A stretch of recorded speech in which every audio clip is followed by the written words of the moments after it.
D Srinivas గారి మరణం తెలంగాణ సమాజానికి తీరని లోటుగా భావిస్తారు.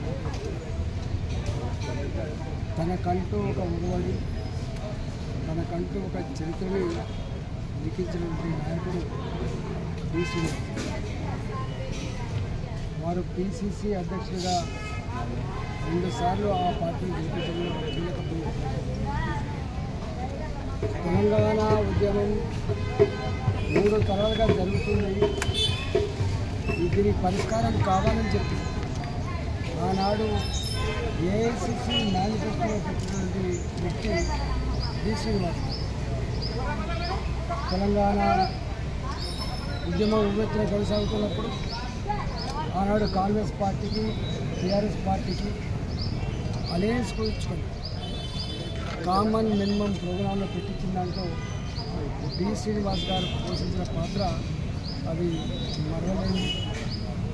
తెలంగాణ రాష్ట్ర ఏర్పాట్లు ఆయన తన పాత్రను పోషించడమే కాకుండా రాష్ట్రం ఏర్పడిన తర్వాత మరి ప్రత్యక్షంగా ఆ పార్టీలో చేరడం జరిగింది.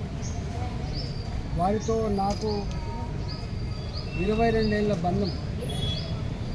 మేము ఎమ్మెల్యేలుగా ఉన్నాడు, వారు రూరల్ డెవలప్మెంట్ మినిస్టర్గా, వారు తెలంగాణ రాష్ట్రం ఏర్పడిన తర్వాత ప్రతిపక్ష నాయకులుగా శాసన మండలిలో మాకు అనేక రకాల సూచనలు సలహా చేశారు. నిక్కచ్చిగా నిర్మోహమాటంగా ఉన్నది ఉన్నట్టుగా మాట్లాడారు.